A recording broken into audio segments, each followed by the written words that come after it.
తక్కువ ఉందా? ఏ లోన్ రావటం లేదా? అయితే వెంటనే ఆలస్యం చేయకుండా ఈ నెంబర్ కి కాల్ చేయండి. నమస్తే, వెల్కమ్ టు మనం టీవీ. నా పేరు వలి. ప్రస్తుతం నాతో పాటు స్టూడియోలో ఉన్నారు ప్రముఖ రాజకీయ విశ్లేషకులు డివి శ్రీనివాస్ గారు. వారితో మాట్లాడదాం. డివి శ్రీనివాస్ గారు నమస్కారం సార్. నమస్తే సార్, నిన్న పెనుగంచిప్రోల్లో కుటుంబాన్ని కలిసి, అంటే ఈ ప్రభుత్వం వచ్చిన తర్వాత దాడులు విపరీతంగా జరుగుతున్నాయి, హత్యా రాజకీయాలు జరుగుతున్నాయి, హింస ఎక్కువైపోతుందని చెప్పి ఆయన పరామర్శలు వెలుగు ప్రస్తుతం కనిపిస్తోంది. వచ్చే శుక్రవారం కూడా నంద్యాల వెళ్తారంట జగన్మోహన్ రెడ్డి గారు. నిన్న వారిని పరామర్శించిన అనంతరం సుప్రీంకోర్టు న్యాయమూర్తిగా పనిచేశారు ప్రస్తుత గవర్నర్ నజీర్ గారు. వారు చూసి చూడనట్లుగా వ్యవహరించకూడదు, ఈ ప్రస్తుత పరిస్థితుల్ని రాష్ట్రపతి పాలన విధించాలి, ఆ రకమైన చర్యలకి పూనుకోవాలి, ఆయన నిమ్మకు నీరెత్తినట్లు వ్యవహరించకూడదు అని చెప్పి ఒక కామెంట్ చేశారు.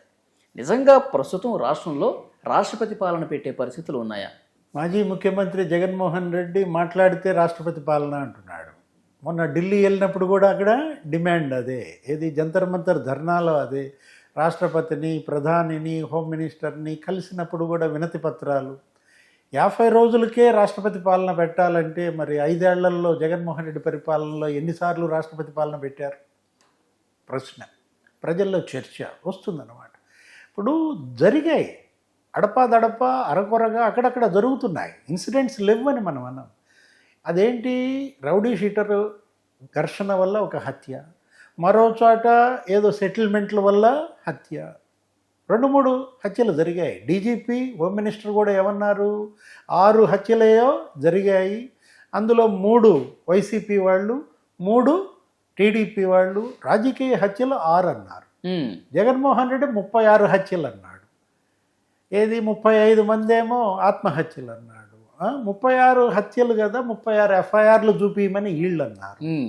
50 రోజుల్లోనే రాష్ట్రం రావణ కాష్టం అయిందంటే జనంలోకి అది వెళ్ళదు, కొంత టైం ఆగాలి. 1 సంవత్సరం అన్నా వాళ్ళకి గడువు ఇవ్వాలి. కేతిరెడ్డి వెంకటరామరెడ్డి చెప్పాడు ఏదో ఒక ఆడియోలో కూడా, అన్న కొంత సమయం వాళ్ళకి ఇవ్వాలి, మీరేమో అప్పుడే బిగిన్ చేసేసారు ఈ విధంగా అని. అంటే కేతిరెడ్డి వెంకటరామరెడ్డికి ఉన్నటువంటి ఆ స్పృహ జగన్మోహన్ రెడ్డిలో కొరవడటమే ఈ పార్టీకి ప్రారంభం, వాళ్ళ దురదృష్టం అన్నమాట. లేడీకి లేచిందే ప్రయాణం కాకూడదు కదా. అప్పుడు నీకు ముఖ్యమంత్రి పదవి లేదు కాబట్టి అర్జెంటుగా నాకు ముఖ్యమంత్రి కావాలంటే ఇప్పుడు ఎన్నికలు రావాలంటే వస్తాయా? రాష్ట్రపతి పాలన పెట్టాలంటే అక్కడ చట్టబద్ధమైన పాలన జరిగే పరిస్థితులు లేకుండా పోయినాయా? Rule of law. ఇప్పుడు ఇవాళ స్పష్టంగా డీజీపీ ద్వారకా తిరుమలరావు మొన్న ఎక్కడో ఫైళ్లు కాలబెట్టారు, మదనపల్లి హెలికాప్టర్లో వెళ్ళిపోయారు. ఎక్కడికి? డీజీపీ, ఇంటెలిజెన్స్ చీఫ్ రవిశంకర్ అయ్యన్నారు, వాటి మీద ఎంక్వైరీ పెట్టారు, చేస్తున్నారు. అక్కడ సిసోడియా వెళ్ళాడు, రెవెన్యూ శాఖ. మరి ప్రిన్సిపల్ సెక్రటరీ వెళ్ళటం మనం ఎప్పుడన్నా చూసామా? ఎక్కడన్నా జరిగిందా?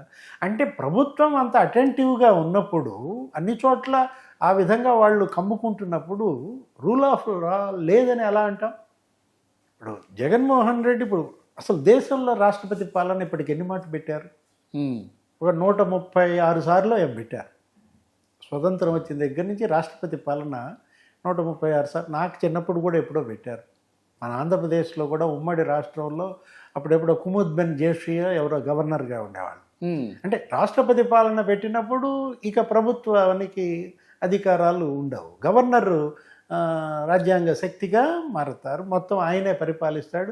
ఆయన ఒక 2 సలహాదారుల్ని పెట్టుకుంటాడు, వాళ్ళ ద్వారా పరిపాలన సాగిస్తారు. 134 సార్లు దేశంలో రాష్ట్రపతి పాలన పెట్టినప్పుడు కూడా ఇందిరాగాంధీ టైంలో అనుకుంటాను, ఎమర్జెన్సీ టైం అంటారా, ఎక్కువగా ఆమె ఒక 50-60 సార్లు పెట్టింది. అంటే ఈ 134 అకౌంట్లో సగం ఆమెయే, ఎవరు? ఇందిరాగాంధీ అన్నమాట. 1 సంవత్సరంలో అయితే నీకు 13 సార్లు వాడా ఆర్టికల్ 356. అది మొరార్జీ దేశాయ్ ఏంటి, ఆయన పిఎంగా అయినప్పుడు జనతా గవర్నమెంట్, ఇందిరాగాంధీ ఓడిపోయినప్పుడు అక్కడ రాష్ట్రాల్లో ప్రభుత్వాలు రద్దు చేసేశారు. ఇది కాంగ్రెస్ ప్రభుత్వాలను తీసేసి మళ్ళీ ఎలక్షన్కి వెళ్ళారు. అంటే ప్రజా తీర్పు మరి జనతా గవర్నమెంట్కి అనుకూలంగా వచ్చింది కాబట్టి రాష్ట్రాల్లో కూడా వాళ్ళు అదే తీర్పు కోరుకుంటూ అప్పుడు పెట్టారు. జమ్మూ కాశ్మీర్ ఉంది, 13 ఏళ్ళు అక్కడ రాష్ట్రపతి పాలన. ఎందుకు? అది ఒక అగ్నిగుండంగా అక్కడ మనం చూసాం. ఏది ఆ మిలిటెంట్లు బిందురన్ వాళ్ళే అక్కడ సిక్కుల ఊచకోత అక్కడ అనేక ఘర్షణలు జరిగిన నేపథ్యంలో మణిపూర్లో అయితే 10 సార్లు పెట్టారు రాష్ట్రపతి పాలన.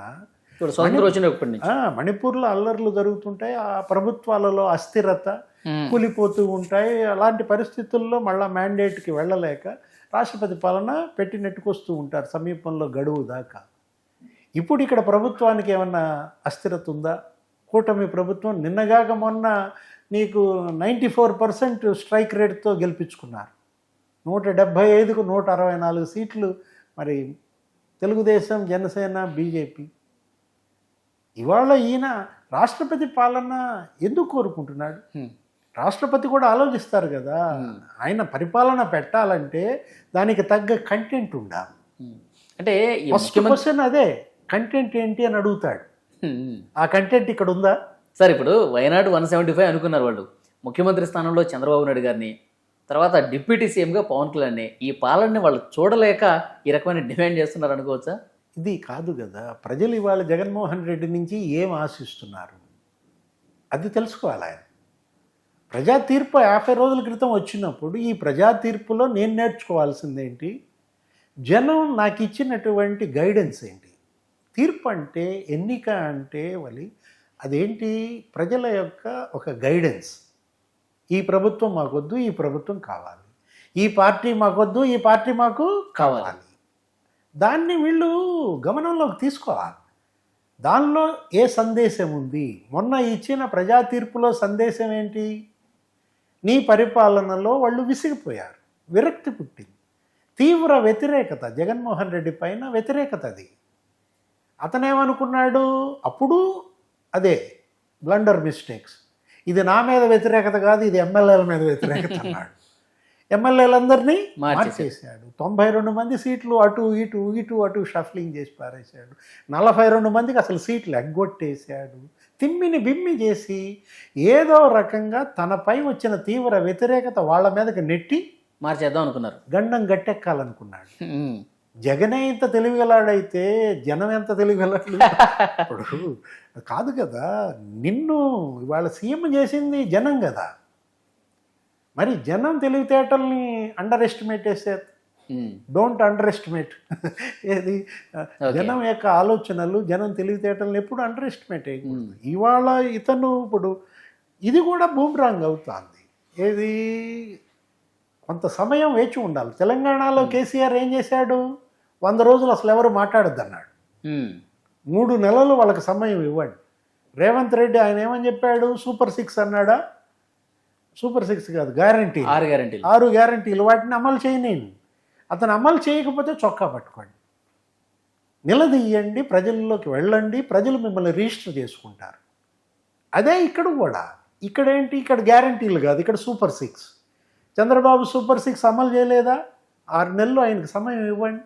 కేతిరెడ్డే చెప్పాడు కదా, ఒక సంవత్సరం మనం ఆగుదామన్నా అని. కనీసం అంత ఓపిక పట్టలేకపోతున్నాడా? కేసీఆర్ లాగా 3 నెలలు కూడా నువ్వు ఓపిక పట్టలేవా?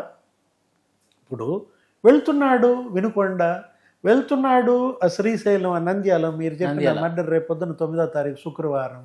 లేదు విజయవాడలో జగ్గైపేట వాళ్ళ పరామర్శలో ఏం మాట్లాడుతున్నాడు? ఒక్క లాండ్ ఆర్డర్ మీదే మాట్లాడితే ఓకే, రాష్ట్రపతి పాలనే డిమాండ్ చేస్తే ఓకే. అక్కడికి వెళ్ళి ఏం మాట్లాడుతున్నాడు? మళ్ళా అమ్మ ఒడేది, విద్యా దీవెనేది, వసతి దీవెనేది, హామీలు ఎందుకు అమలు చేయటం లేదు అంటున్నాడు. సింక్ అవ్వటం లేదు. నువ్వు ఎత్తుకున్న సమస్య శాంతి భద్రతల సమస్య అయినప్పుడు నీ ప్రసంగం మొత్తం దాని మీదే నడపాలి. అవును, శాంతి భద్రతల సమస్యలో హత్యకు గురైనటువంటి కుటుంబాన్ని పరామర్శించడానికి వెళ్ళి రషీద్ తల్లిని అడుగుతావా అమ్మఒడి అందిందా అని? రషీద్ తల్లి పరామర్శకి వెళ్ళడం ఏంటి? అక్కడ జగన్మోహన్ రెడ్డి మాట్లాడుతూ అమ్మఒడి ఇవ్వట్లేదు, తల్లికి వందనం ఏమైంది, ఉచిత ప్రయాణం పథకాలు మళ్ళీ వీళ్ళు కూడా కొనసాగించాలని చెప్పి, ఉచిత ప్రయాణం మహిళలకు ఇస్తున్నాడా, 1500 రూపాయలు మీ ఖాతాలో పడ్డాయా, ఎంత అయింది టైము, ఎన్ని రోజులు? 50 రోజులే కదా, వాళ్ళ కాళ్ళ పారాణి ఇంకా ఆరలేదు. అప్పుడే నువ్వు ఇవన్నీ అడిగితే వాళ్ళకు ఒక సమయం ఇవ్వాలి. జగన్మోహన్ రెడ్డి ఇవాళ ఆయన ఏంటి, క్రెడిబిలిటీ క్రైసిస్లో పడ్డాడు. విశ్వసనీయత కోల్పోయాడు. అదేమంటే విలువలు అంటాడు, మళ్ళీ విశ్వసనీయతకి నేనే పేటెంట్ అంటాడు. విశ్వసనీయత పెంచుకోవాలి. జగన్ని జనం నమ్మాలి, నమ్మేలాగా అతని ప్రవర్తన ఉండాలి. ఇప్పుడు అది సింక్ అవ్వట్లేదు. Yeah. ఆయన నమ్మకం పెంచుకోకపోగా ఉన్న నమ్మకాన్ని పోగొట్టుకునే పనులే చేస్తున్నాడు. ఇప్పుడు 40% ఓట్ బ్యాంక్ నాకు ఉందన్నాడు. ఆ 40% ఓట్ బ్యాంక్ దశగా నీ ప్రయత్నాలేవి? వాళ్ళ యొక్క డిమాండ్స్ని నువ్వేం తీసుకుంటున్నావు? ప్రజల తరఫున పోరాడుతున్నావా? జనంలో ఉంటున్నావా? జనంలో తిరుగుతున్నావా? వెళ్ళిపోతావు. ఏది రేపొద్దున శుక్రవారం వెళ్తున్నాడు అన్నావు, అదే శ్రీశైలం, నంద్యాల. ఆ తర్వాత ఉంటావా? బెంగళూరు వెళ్ళిపోతావు. 40 రోజుల్లో 4 సార్లు బెంగళూరు వెళ్ళావు. మళ్ళీ శవం వస్తే తప్ప నువ్వు రావటం లేదన్న చెడ్డ పేరు తెచ్చుకుంటున్నావు. జనంలో ఉండాలి. తాడేపల్లిలో ఉండు, పులివెందుల్లో ఉండు, జనం తరపున పోరాడు, నిలది. తప్పు చేస్తే నిలది. పార్టీని నడిపే విధానం జగన్మోహన్ రెడ్డి నేర్చుకోవాలి.